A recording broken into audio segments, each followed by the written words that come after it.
When we evangelize, whether in large crowds from stages, and we summon dozens, perhaps hundreds or thousands, maybe even tens of thousands, to the life of faith, or whether we do it one-to-one, we should not feel pressure to make our numbers as if this were some sort of high-stakes sales game.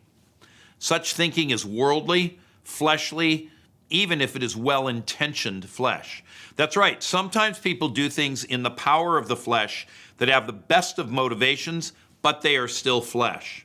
I remember some years ago when we were traveling in Indonesia doing ministry, my friend and I, we were ministry partners, we were approached by somebody and they said to us, "How many people would you like to have come to the meeting?" We said, "Well, we want the ones the Lord brings, but it'd be nice if it were a few hundred." And the individual said, "Well, if you want a really big meeting, we can get that for you." Well, how are you going to get all these people to come to the meeting? Well, it's quite simple. You're going to offer them $1 each. And for that, every person will come to pick up the dollar.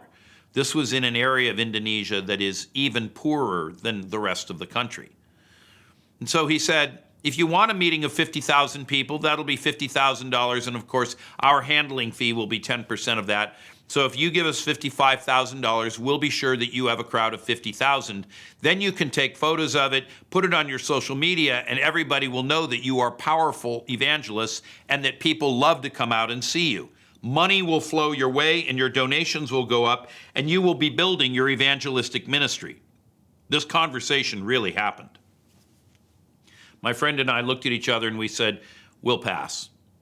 In the end, we had meetings that ran a little above 800, and it wasn't bad, and the Lord did what he did. But the people who came not because they were paid to come, but because they wanted to be there.